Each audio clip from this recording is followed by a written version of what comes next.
Hoy me gustaría compartir la gracia con ustedes a través de un sermón titulado La lámpara inextinguible del pacto. Como algunos de ustedes saben, este es el título real del tercer libro de la serie Historia de la Redención. Y hoy me gustaría pedirle a Dios que Él abra los ojos de nuestro corazón para que podamos entender de verdad por qué los hombres de Dios titularon este libro de esta manera. Se trata del primer periodo de la genealogía de Jesucristo. Y eso es tratar de ver la conexión entre el título y el primer capítulo del libro de Mateo. Nuestro Dios es realmente más grande que todo en este universo. Él es quien hizo el cielo y la tierra. Él es tan grande que muchas veces es muy arrogante de nuestra parte siquiera intentar comprender quién es, ¿verdad? Pero se nos olvida eso porque lo llamamos padre o papá, ¿cierto? Pero en verdad, Él es el ser más grande de todo el mundo. Sin embargo, porque de tal manera nos amó, a nosotros que somos menos que el polvo en comparación con todo el universo, ¿no? Porque tanto amó este mundo. Él nos dio a Jesucristo, que es el Verbo encarnado. El Dios, la palabra del principio, tomó forma de esta carne frágil e indigna, para que Él pudiera estar con nosotros y llevarnos a donde debemos estar. ¿Qué tan grande es este amor? Y este gran amor de Dios está resumido en esta genealogía de Jesucristo. Este gran amor de Dios está sellado en cada uno de los nombres en la genealogía de Mateo en Mateo 1. Y vas a decir, espera un momento. Solo tiene un nombre tras otro, tras otro, tras otro. ¿Cómo sabemos esto? Así que vamos al libro de Mateo. Vamos a echarle un vistazo a la genealogía de Jesús. Es desde el versículo 1 hasta el 17, solo 17 versículos. La genealogía de Jesucristo está estructurada de una manera muy especial, y la clave se explica en el versículo 17. Y basándonos en el versículo 17, podemos estructurar esta genealogía en tres partes o tres periodos. El primer periodo es desde el padre de la fe, Abraham, hasta el rey David. El segundo periodo es desde David hasta la trágica deportación a Babilonia de los israelitas. El tercer periodo comienza desde la deportación a Babilonia hasta la época de Jesús, el Mesías. Vamos al primer periodo, porque el libro 3 en realidad cubre el primer periodo de la teología cristiana de Jesús. Y somos tan bendecidos de tener este libro, el libro 3 de la serie Historia de la Redención, porque son solo 5 versículos y tenemos todo un libro a partir de eso, 5 versículos para explicar cómo. Grande y magnífico es el amor de Dios. El primer periodo es desde Abraham hasta David y se puede caracterizar desde el nacimiento de Abraham. Así que habla sobre la historia, desde la formación del nacimiento de Israel hasta la monarquía de David o el Reino Unido en el año 1003 a.C., cuando David realmente comenzó a gobernar sobre todo el Reino Unido. Este es un periodo largo. Este periodo dura 1163 años. Para comparar, la dinastía Joseon de Corea, ¿saben cuántos años duró? Unos 500 años, ¿verdad? Así que podemos ver lo largo que es este periodo. Pero toda esta vasta historia está comprimida en solo 5 versículos. En Mateo 1, versículos 2 al 6. Y estos 5 versículos comprenden a estas 14 personas del primer periodo: Abraham, Isaac, Jacob, Judá, Pérez, Esrón, Ram, Aminadab, Nazón, Salmón, Boz, Obed, Isaí y el rey David. Este es el primer periodo.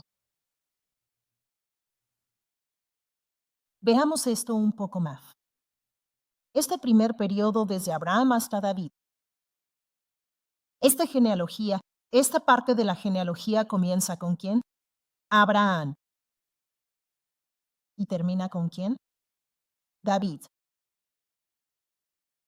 Puesto que Dios establece su pacto con Abraham, y como leemos en nuestro versículo inicial de hoy, Dios también establece pacto con David, podemos decir que este primer periodo se caracteriza como un periodo del pacto de Dios.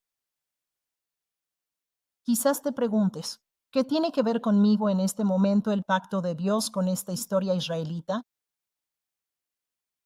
Estoy seguro de que estás aquí ahora mismo porque tienes un pacto pequeño o grande que esperas que se cumpla, ¿verdad? Pensemos en eso. Pero esto es muy interesante, porque así como este periodo comienza y termina con el pacto de Dios, Dios dice, mi pacto es una lámpara. El pacto de Dios era la lámpara, en cada periodo de la historia. Tenemos que recordar una cosa cada vez que escuches la palabra lámpara. ¿Cuándo necesitas una lámpara? Cuando está muy oscuro, ¿verdad? Así que cada vez que escuches la expresión lámpara, debes saber que ese tiempo está en profunda oscuridad. El tiempo que realmente no nos gusta. Pero lo que este periodo de la genealogía de Jesucristo nos dice es que, no importa cuán oscuro sea el periodo, esta lámpara de Dios, la promesa de Dios, el pacto que Dios ha hecho contigo y conmigo, nunca se apagará. ¿Por qué? Porque este pacto no es cualquier otro pacto. Sí, sabemos que es el pacto de Dios, pero Dios dice a lo largo de la Biblia, mi pacto ha sido hecho con mi juramento. Ya de por sí, las palabras de Dios son muy serias. Sabemos que son muy seguras, ¿verdad? Pero Dios añade que mi pacto está hecho con juramento. Así que veamos el poder del juramento. La palabra de Dios dice que lo que juró una vez, break time igual a 0.5 s barra diagonal y jamás cambiará su propia opinión. La mayor aplicación de este versículo es que a veces nos desesperamos. Nos desesperamos por nosotros mismos. No soy digno de ser cristiano. Tropecé de nuevo, ¿verdad? Pero Dios dice, una vez que te llamé, nunca cambiaré de opinión. Asimismo, de la misma manera, Dios, queriendo mostrar aún más a los herederos de la promesa, nosotros, los destinatarios de esta promesa, cuán inmutable es su propósito. Si Dios te ha llamado como cristiano hoy, seguramente cumplirá ese propósito en tu vida. Amén, porque lo interpuso con su juramento. Eso está en Hebreos 6, versículo 17. Dice que un pacto establecido por el juramento de Dios queda confirmado. Eso lo vemos en el Salmo 89, versículo 28. Y por esto, hay muchos otros versículos en la Biblia que una y otra vez testifican cuán verdadero, seguro, válido y efectivo es el pacto de Dios. Y, como resultado, su pacto es eterno. Nunca cambiará. Y pido al Padre que bendiga nuestros corazones para que podamos aferrarnos al poder de este pacto con juramento. No importa cuán difícil o vacilante pueda ser el momento, aferrémonos a esa confianza de que su palabra que Él nos ha prometido seguramente se cumplirá. Amén. Echemos un vistazo a un versículo aquí. Hay muchos versículos aquí, pero me siento mal por saltármelos. Vayamos a Jeremías 32, versículo 7. Jeremías 32, versículo 40. Así que podemos leer la Biblia juntos. Uno de sus pactos eternos que está enumerado aquí dice esto, Jeremías 32, versículo 40. Y haré con ellos pacto eterno, que no me volveré atrás de hacerles bien. Amén. Pero yo pondré mi temor en sus corazones, para que no se aparten de mí. Entonces, si somos, tal vez estemos vacilando en nuestra fe, pensando que realmente no estamos bien como cristianos, Tengamos la seguridad de que nuestro Padre se encargará de poner su temor en nuestros corazones, para que siempre sigamos su palabra. Y esto es eterno, hecho. Amén. Y entonces vamos a profundizar un poco más en este momento. De hecho, cuando Dios hizo un pacto con su pueblo, podemos ver que hizo un pacto con Abraham, hizo un pacto con Isaac, hizo un pacto con Jacob. Estos son los versículos. Y también Dios hizo un pacto con el líder religioso durante el viaje por el desierto. ¿Quién es este? Moisés. Él también hizo un pacto, pero no solo un pacto con juramento. Y también Dios hizo un pacto con juramento con David. Podemos ver que Dios está obrando para manifestar su pacto hecho con su juramento. Y por lo tanto, no hay poder en esta tierra que pueda impedir que Dios cumpla su pacto. Amén. Seguramente se cumplirán. Y no importa cuán feroz sea el poder de las tinieblas que intente obstaculizar la providencia de Dios. En nuestra vida personal o en la historia de nuestra nación o en este mundo, no puede impedir el cumplimiento del pacto que el Dios inmutable ha establecido con su juramento. Examinemos esta verdad testificada en la genealogía de Jesús. Tenemos de nuevo estas 14 figuras. Los israelitas, durante este periodo, cometieron una infinidad de pecados. Desde Abraham hasta el final del primer periodo, hasta la época de David. Le rompieron el corazón a Dios una y otra vez. Por ejemplo, entre Esrón, Ram, Aminadab y Naasón, sabemos que hubo unos 400 años de esclavitud en Egipto. 430 años de estancia en Egipto. Allí no adoraron a Dios. Adoraron ídolos. Eran esclavos. No tenían opción de hacer lo que querían. Y también durante los 40 años de incredulidad en el viaje por el desierto. Además, hubo oscuridad espiritual durante los 340 años del periodo de los jueces. Estas personas le clavaron clavos en el corazón a Dios al adorar ídolos. Hicieron lo que les pareció bien. Pero, sin embargo, aún a través de este tiempo de pecado, de pecados repetidos, por parte del pueblo escogido de Dios, ¿Dios abandonó al pueblo? No. Dios no abandonó su providencia para la salvación de estas personas. Desde Abraham hasta David, hubo ataques violentos de Satanás. Había vientos feroces de oscuridad. Pero aún así, no pudo apagar la lámpara del pacto. Más bien, se quemó, sin fin, sin detenerse, hasta llegar a Jesucristo, quien es ese Mesías prometido. Y esto se basa en el juramento de Dios, quien dice, no apagaré ni siquiera una mecha que apenas arde. Aleluya. A veces yo me siento así, siento que, ya sabes, esta oscuridad ha envuelto todo a mi alrededor, que siento que mi mecha se ha hecho más pequeña, más pequeña, más pequeña, y es como si estuviera a punto de apagarse. ¿Alguna vez has sentido eso, verdad? Pero leamos este versículo juntos. ¿Qué promete Dios? Una caña cascada nuestro Dios no quebrará, y una mecha que apenas arde en esta oscuridad, Dios no la apalará. Él traerá fielmente la justicia. Amén. Y este pacto de juramento tenemos que recordarlo. No solo se aplica a las personas que vivieron hace miles de años. La Biblia en 1 Corintios 10, versículo 11 dice específicamente, fue escrito para nosotros que vivimos en el tiempo del fin. Y también el pacto que se hizo a través de estas 14 figuras en el primer periodo de la genealogía de Jesucristo no fue hecho solo para ellos.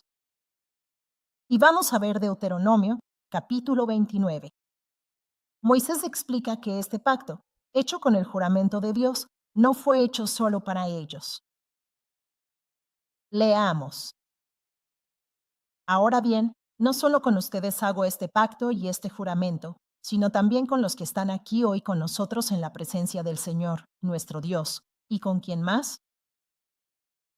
Con los que no están aquí hoy con nosotros. ¿Quiénes son estas personas?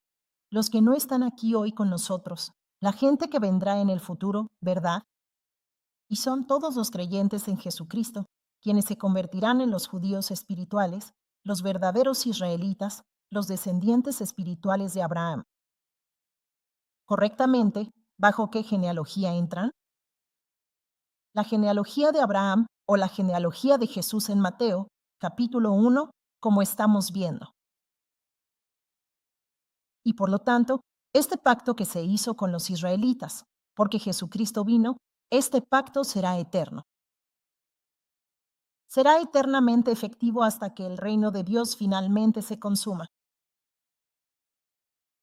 Sigamos con este concepto de que no hay poder en esta tierra que pueda impedir el cumplimiento del pacto de Dios. Mientras la oscuridad y el ataque de Satanás se ciernen sobre nosotros, en este momento, incluso ahora, puede que sintamos que no estamos seguros de nosotros mismos. Nos sentimos indignos de ser cristianos, muy inseguros acerca de nuestra relación con nuestro Padre o de nuestra identidad como verdaderos cristianos. Pero debemos recordar que fuimos elegidos por Dios primero. Y al observar las vidas de cada persona aquí en la genealogía, podemos confirmar una y otra vez que todo se cumplió de acuerdo con la elección soberana de Dios. La expresión importante es elección soberana.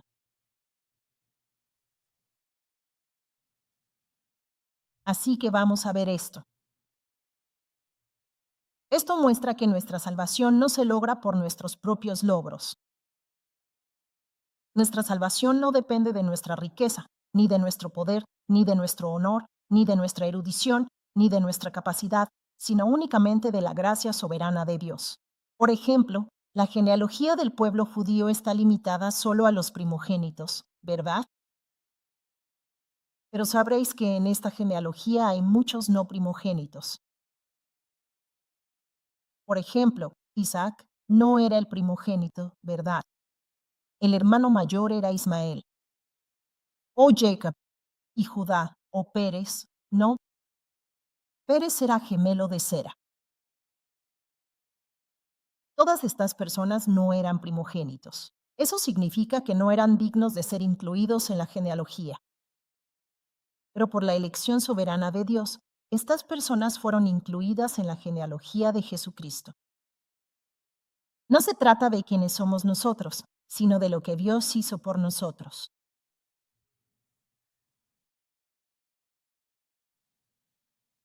Así que yo como que añadí esto. Esto es maravilloso. En Juan capítulo 15, versículo 16, Jesús hace eco de esto. Él dice, no me elegisteis vosotros a mí, sino que yo os elegí a vosotros, y os he puesto para que vayáis y deis fruto, porque Dios nos eligió. Él vio nuestro pasado, nuestro presente, nuestro futuro y, aún así, nos eligió.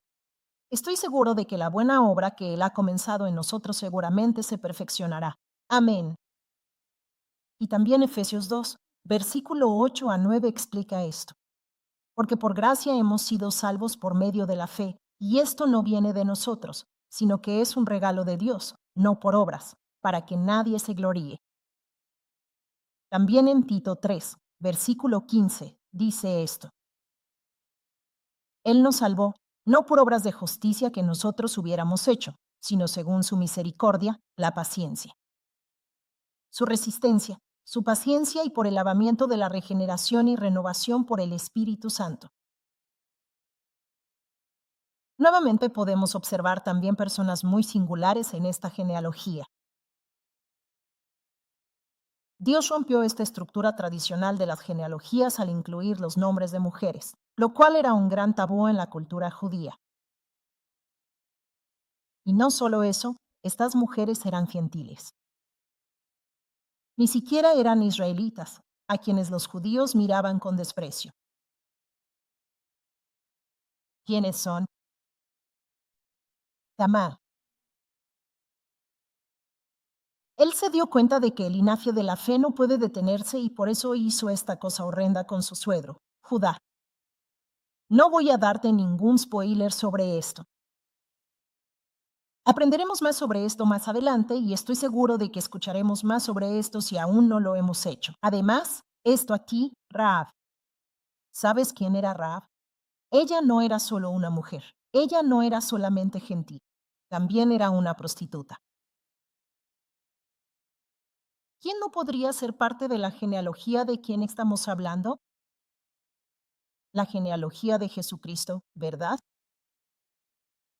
Pero ella confesó, el Señor, tu Dios, Él es Dios en el cielo arriba y en la tierra abajo. Podemos ver que solamente por la fe en Cristo Jesús podemos ser parte de esta genealogía. La última persona es Ruth, esta famosa Ruth, la moabita, una mujer gentil. Ella buscó refugio bajo las alas de Dios. Así que, como ves, no hay discriminación y cualquiera puede llegar a ser justo.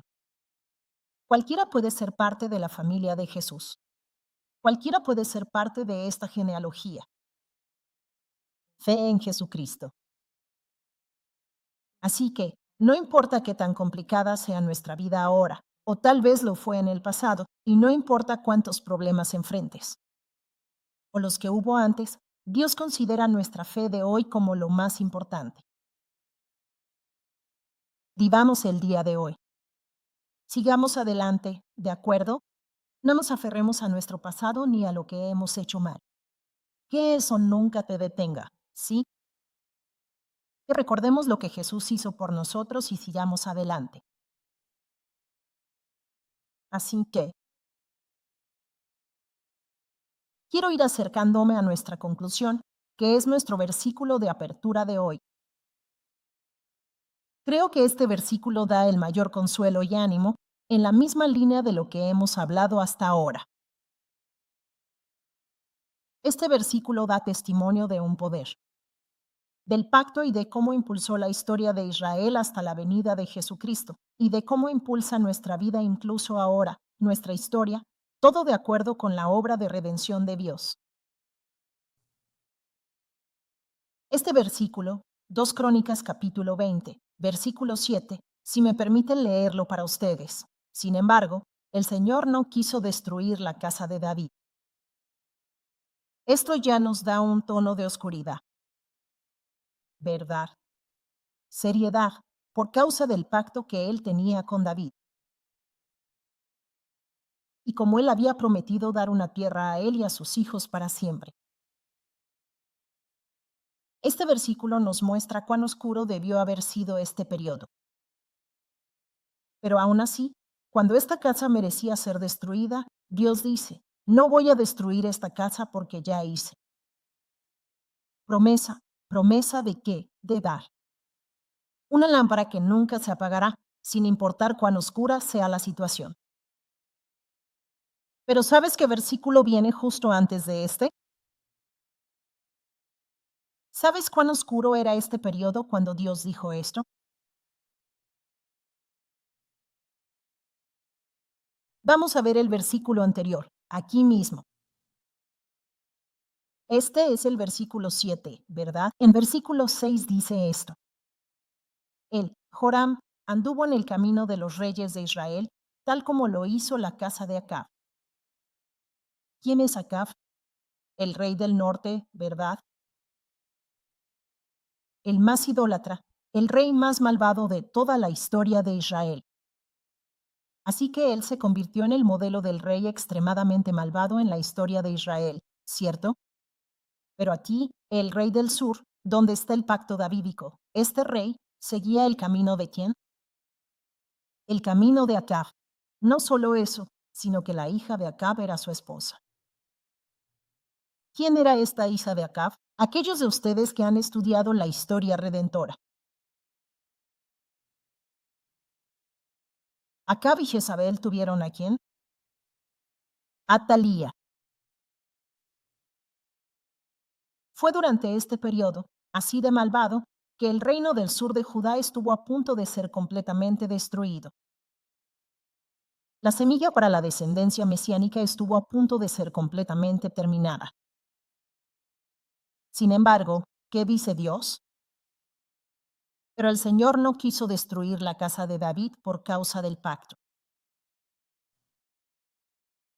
Oro para que todos lo sepamos, que este pacto ha sido transmitido a lo largo de la historia, a través del tiempo, a través del espacio, y ha llegado hasta nosotros por medio de Jesucristo. Porque este pacto se trata completamente de la venida de Jesucristo, ¿verdad? En Génesis 1, versículo 1, en el principio, Dios creó los cielos y la tierra. Eso abrió toda esta Biblia. Y el versículo paralelo en el Nuevo Testamento, Génesis 1, está en el Antiguo Testamento, ¿cierto? El Antiguo Pacto. En el Nuevo Testamento, en el Nuevo Pacto, la primera línea, el versículo paralelo es Mateo 1, versículo 1. El libro de la genealogía de Jesucristo, hijo de David, hijo de Abraham. El libro. Esta promesa se trata completamente de la venida de Jesucristo, el que cumple todos los pactos que Dios ha hecho. La misma promesa que Dios hizo en Génesis 3, versículo 15, la simiente de la mujer. La Biblia testifica que Jesucristo ya vino, la primera venida, verdad, de acuerdo a su pacto. La Biblia nos está hablando del Rey de la primera venida, para que podamos estar seguros de que lo que también vendrá, la segunda venida, también se cumplirá. Así como la simiente de la mujer vendrá y aplastará la cabeza de Satanás, no importa qué tipo de problema tengamos ahora, en este momento, en el pasado o en el futuro, a lo largo de este espectro de tiempo, ese Jesús, que aplastó la cabeza de la serpiente, seguramente vendrá y será engrandecido a través de ti. Y se convertirá en el único soberano gobernante de todo el universo a través de nosotros. Esa promesa y su consumación están esperando su cumplimiento y sin duda se hará realidad. Amén. Así que mantengámonos firmes. De verdad, sigamos adelante. Escucho de muchas dificultades a nuestro alrededor y ahora mismo Corea está muy segura comparada con muchos otros países. Está bien. Podemos quejarnos de que en Estados Unidos y China muchos están vacunados. ¿Y nosotros? Y nuestro gobierno apesta en eso. No, pero hay muchos países, ya sabes, escuchamos a pastores llamándonos y diciéndonos, ¿podrían ayudarnos con algo? Por favor. La gente está perdiendo sus trabajos. No solo eso, me he contagiado de COVID. La gente está muriendo justo a mi lado, o sea, desde la India, de otros lugares, como Sri Lanka o Pakistán, en todo el mundo, realmente están sufriendo mucho. De verdad estamos en tiempos de gran oscuridad espiritual y física, ¿verdad? Y creo que el Padre ha llamado a Shailo para que sea esa lámpara, ¿verdad? El alma del hombre es una lámpara del Señor. Y Él nos ha llamado para que podamos ser la lámpara que brille en la oscuridad para darles esperanza. El valor, esa segunda venida, hermanos y hermanas, mientras esperan, seguro llegará. Así que perseveremos. No solo vamos a hacer obras de caridad, dar comida y dinero, todo eso, verdad. Pero algunos de nosotros tenemos que salir y darles el alimento espiritual, porque la hambruna espiritual es de lo que advierte la Biblia. Entonces, ¿estamos listos? Encendamos nuestra lámpara aferrándonos a su pacto. Ayudémonos unos a otros para que nuestras llamas se unan y se conviertan en un gran fuego. O sea, nuestro logo de Salom es todo el globo en la llama, verdad. Hagámoslo juntos. Amén. Y tenemos muchos seminarios. Acabamos de tener un seminario maravilloso, increíble, organizado por nuestra querida iglesia de Indonesia la semana pasada. Tenemos otro seminario próximamente de Proclam, organizado por nuestra iglesia aquí. Y de verdad me di cuenta, porque los tiempos son tan difíciles, wow, Somos ese primogénito espiritual para dar el alimento espiritual a toda la gente alrededor del mundo. Así que espero que participen con oración, ayudándose unos a otros para realmente mantenerse firmes y seguir adelante, para que juntos podamos brillar con esta luz. Amén. Oremos. Padre nuestro, te damos muchísimas gracias por mostrarnos tu corazón a través de este aburrimiento. La repetición de nombres en la genealogía de Jesucristo en Mateo 1. Padre, si estos solo 14 nombres en apenas 5 versículos testifican cuán grande es tu amor y como tu amor por nosotros nunca se extinguirá, tu promesa que nos has dado, ya sea individualmente, como familia, como nación o para todo este mundo, Padre, ayúdanos a aferrarnos a esta promesa y nunca olvidarlo, sin importar cuán difíciles y desafiantes sean los tiempos. Ayúdanos a mantenernos firmes en tu pacto. Y oramos para que así brillemos intensamente a pesar del tiempo de oscuridad y seamos esas vírgenes prudentes que encienden la lámpara y dan luz al resto del mundo. Cuando venga nuestro esposo, Jesucristo, te lo agradecemos. En el nombre de Jesús oramos. Amén. Démosle toda la gloria a nuestro Padre Dios.